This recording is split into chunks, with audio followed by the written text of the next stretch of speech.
Hello मित्रांनो, आपल्या सगळ्यांचं स्वागत आहे पंढरपुरी ब्लॉगमध्ये. येथे आपणाला पंढरपुरातील विविध प्रकारचे स्थळे आणि टुरिस्ट पॉईंट पाहायला मिळेल. यासाठी लवकरात लवकर हा व्हिडिओ लाईक करा आणि चॅनलला सबस्क्राईब करा. सध्या आपण आहोत चंद्रभागा पत्राजवळ, जेथून बारी जात आहे विठ्ठल दर्शनाकडे. हे भाविक आंघोळ करून आता बारीकडे चाललेले आहेत, काही घरी चाललेले आहेत. सध्या वातावरण थोडा पावसाळी आहे, तरीही भाविक येतातच. त्यांच्यावर पावसाचा कोणताही परिणाम होत नाहीये.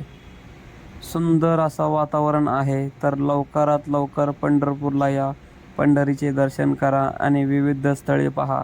येथे तुम्हाला एक से एक पॉईंट आहेत. हे सर्व पॉईंट पाहण्यासाठी माझ्या व्हिडिओला लाईक करा आणि सबस्क्राईब करा माझ्या चॅनलला. आपलं सगळ्यांनी हा व्हिडिओ पाहिला त्याबद्दल खूप खूप धन्यवाद. Thank you very much. आपला दिवस चांगला जावो अशी अपेक्षा करतो.